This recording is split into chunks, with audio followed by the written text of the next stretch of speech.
Well, we are sitting here in the Spencertown Academy, early evening before concert time, with somebody who has been the most profound musical, social, political, human influence on my life. The folk singer, humanist, old friend, Pete Seeger. It's a real honor, privilege, and pleasure to have you here, Pete.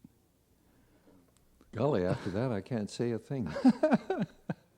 Well, it's all true. I think the question that I ask just about everybody that comes to this microphone and what I and our audience is interested in is just how our guests got to be who they are, where they started from and where they began and what their influences were. And I think yours are musical, social, political, human. It's a complicated question. Keep in mind that I wanted to be a journalist.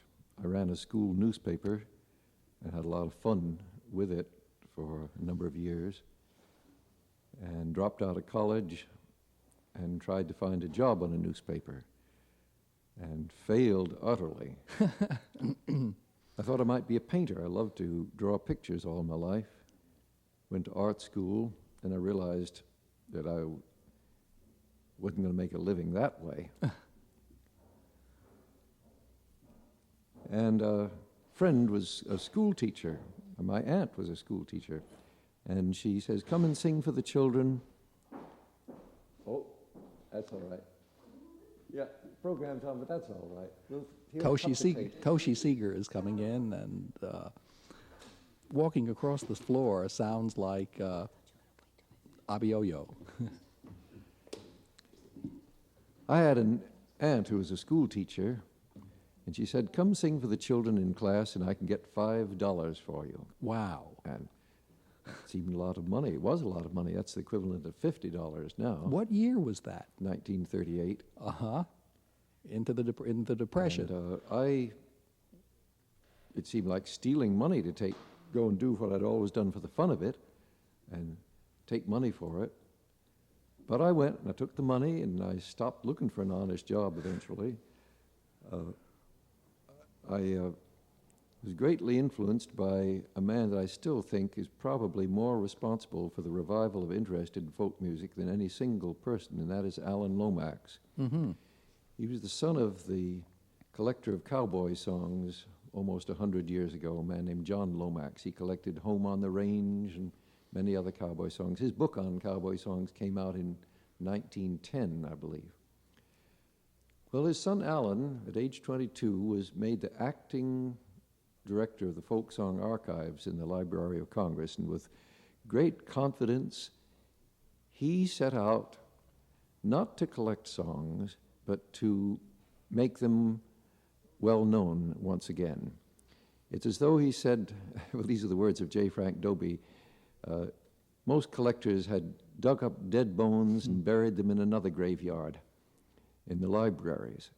But Alan said, let's give these songs back to the people. And the technique he used was to find performers. Burl Ives was one of the first, Josh White was another, and later on Woody Guthrie, and say, you should be singing for the American people everywhere possible. And when I came along, he persuaded me that this was a job that really needed to be done. My father worked with him. My father was somewhat older than Alan, around 50, but he was quite intrigued with the possibility of a folk song revival. He came to the conclusion that in Europe they had made a mistake of arranging folk songs for choruses and orchestras and taking out the protest element, taking out the bawdy element. He says, let's just throw these songs at the young people, and now that we have the recording techniques, let them hear the music as it was performed by people out in the hills or the fields or wherever, and let the young people decide what they like.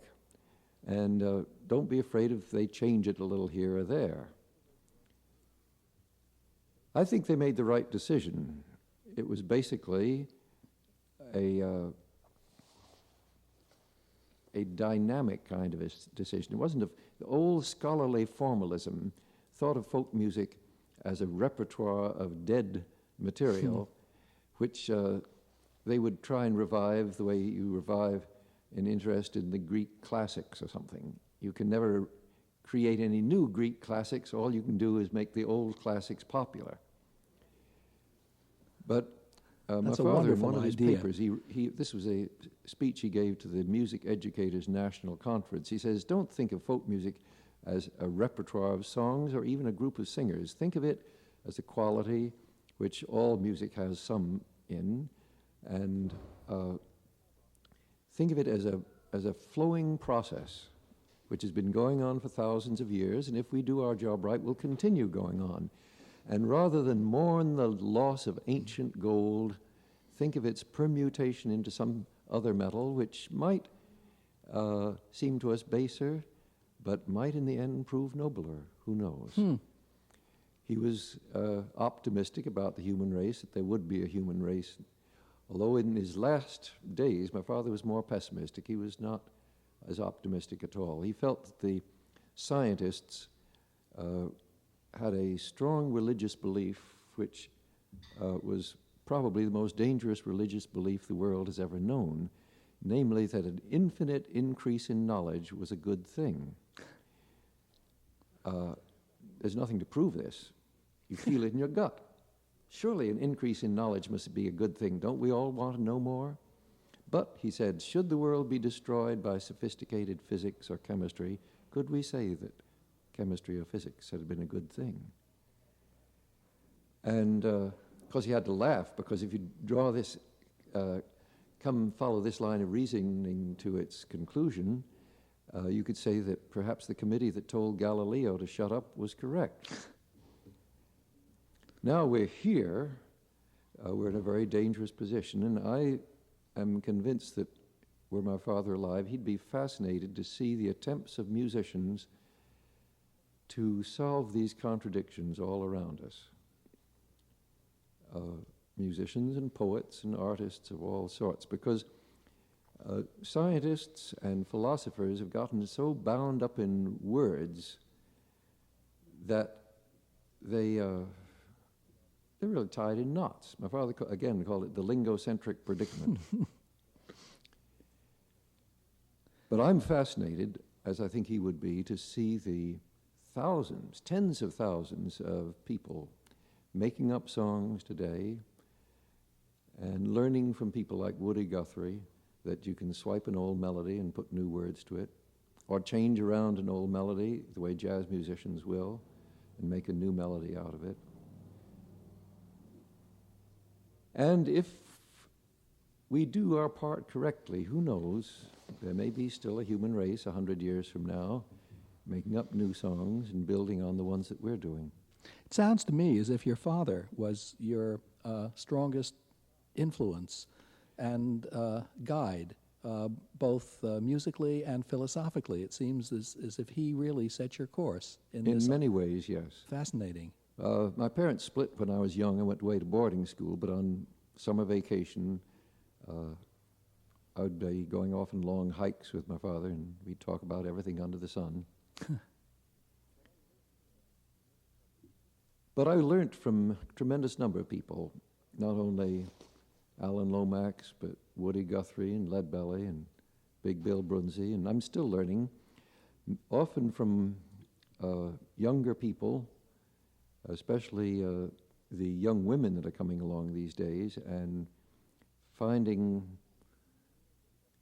the real necessity for standing up not just for their rights, but standing up for the world. I guess you know this book by Marilyn French called Beyond Power? No, I don't think I do. Well, she's a novelist, wrote a book called The Woman's Room. I haven't read it, but this book, Beyond Power, she's convinced that patriarchy has led us down a blind alley of power, and revolutionists try and overthrow the old dictatorship and end up setting up a new patriarchy. And she says what's needed is the sense of survival, the sense of nurturing, which women have always had. Couldn't have bear children without this. And there's a wonderful woman singer, Frankie Armstrong, has a Oh, song. yes. Oh, yes. We must all be more womanly. Frankie also does your sister's song, The Engineer. Mm-hmm. She's been here in Spencertown and a guest on the Almanac. Yeah, super singer. What a wonderful voice. Yeah. Of course, you learn things singing unaccompanied, which you have to learn without that sea of rhythm and harmony that a guitar or some other instrument can give you. Your voice has to stand all on its own, naked. And she can do it.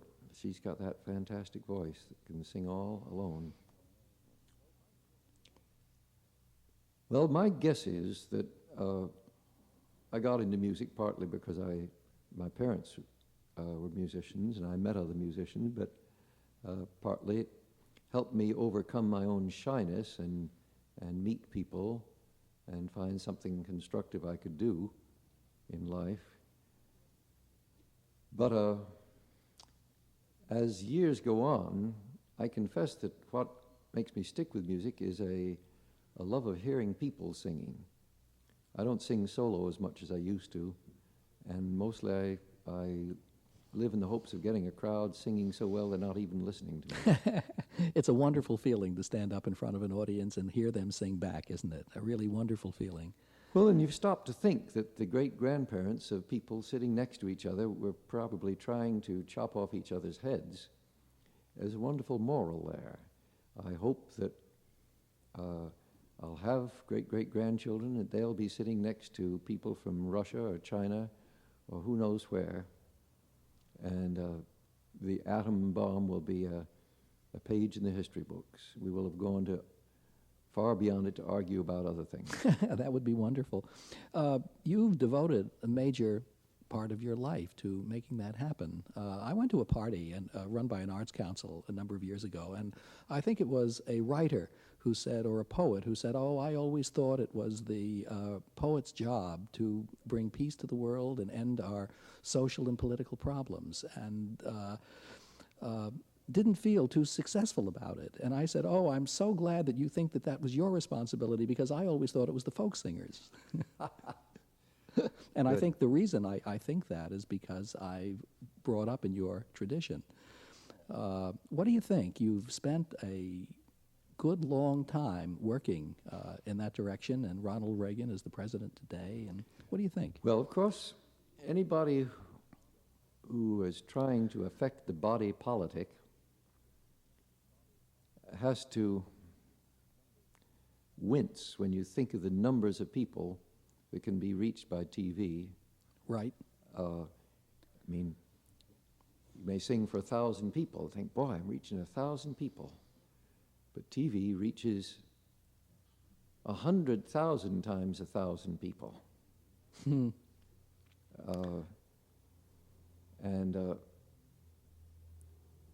there's 240,000 times 1,000 people in this country. So I'm not under any great illusions about how many people I'm reaching. On the other hand, the people I reach other people. And in the long run, I still have faith that what's going to make the difference is people-to-people contact. So, well, just use a little bit of numbering, 2 times, I have a song about it. 2 times 2 is 4, 2 times 4 is 8, 2 times 8 is 16, the hour is getting late. And 2 times, twice 16 is 32, next comes 64, next comes 128, do we need to hear more? We'll all be a doubling, we'll all be a doubling in 32 years. Next comes 256, next 512, next 1,024, figure it out yourself. So if you keep doubling 10 times, the Chinese have a saying that you literally become 1,000,000 times as many.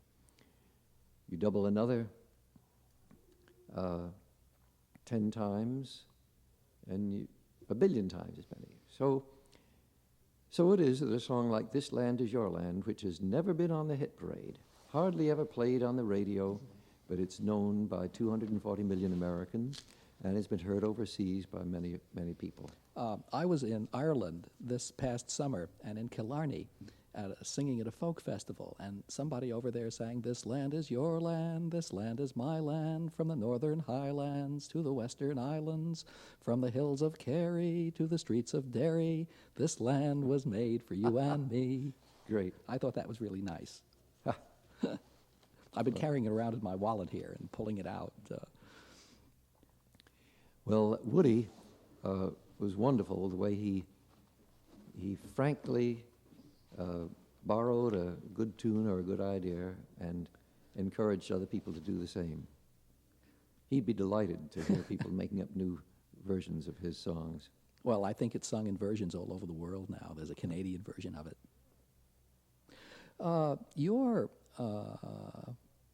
work to spread folk music around the country and help improve people's lives has certainly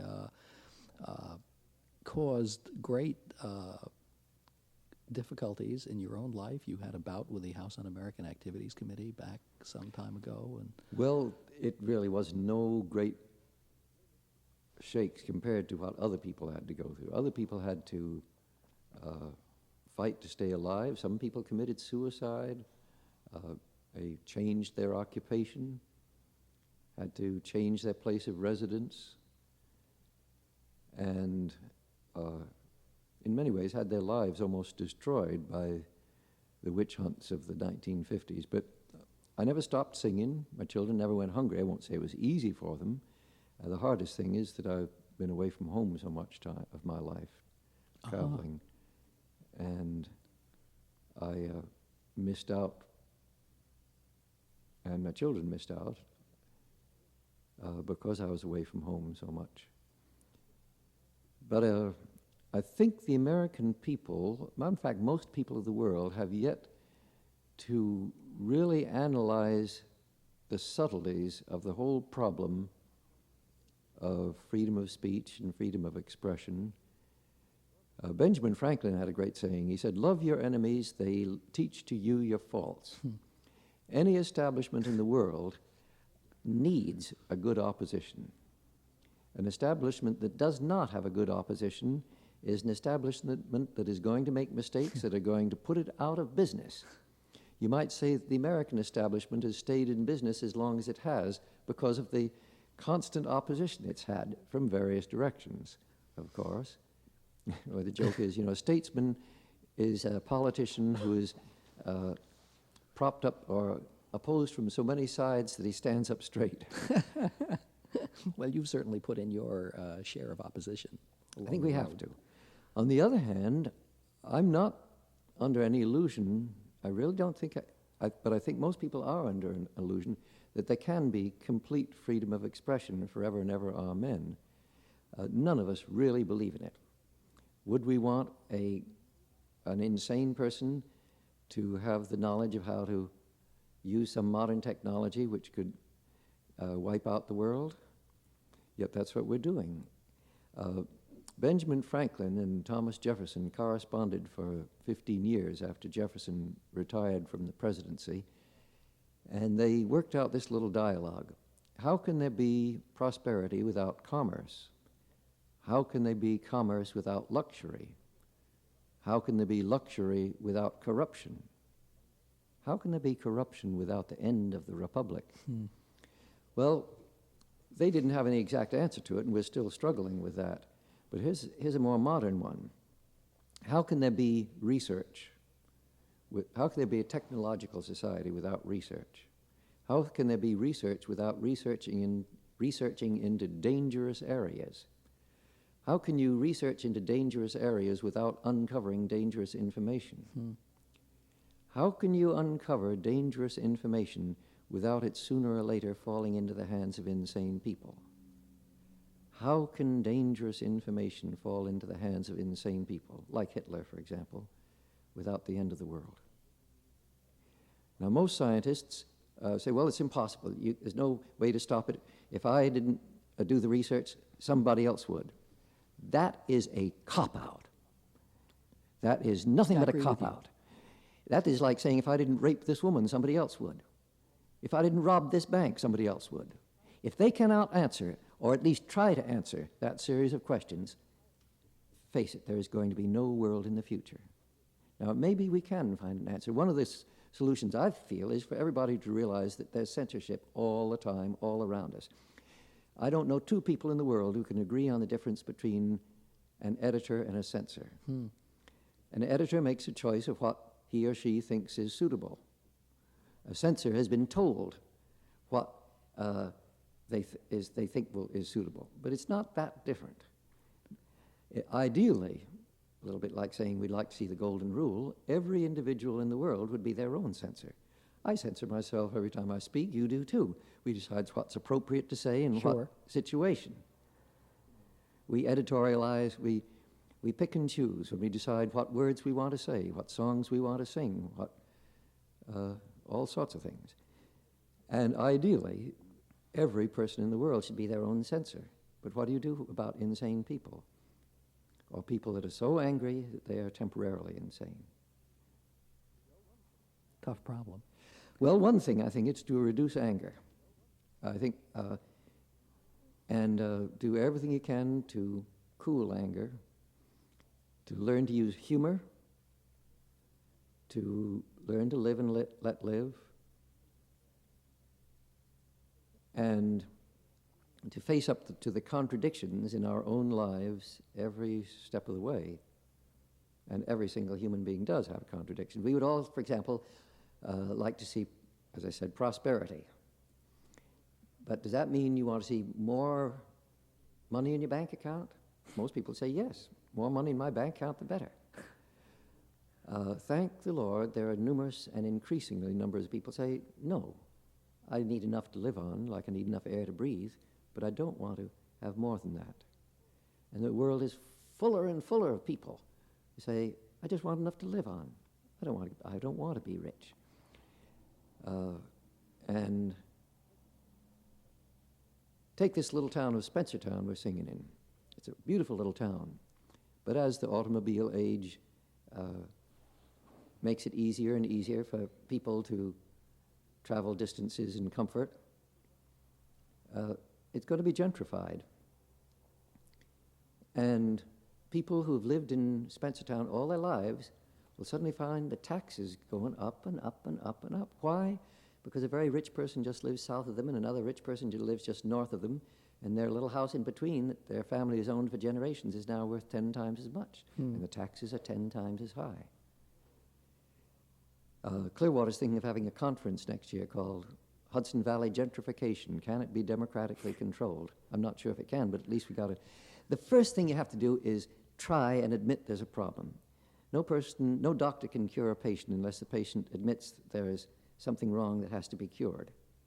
So the first thing we have to do is explore the situation, see if we can agree that there is something wrong and some cure has to go. Then let's see. There may not be an answer. We may just say, okay, kiss the human race goodbye in a few generations. Do not have children unless you are willing to tell those children there is no chance for them to die except by some kind of bomb or poison. I want to say at this point that this is a completely uncensored and unedited version of the talk that Pete and I had back at the Spencertown Academy.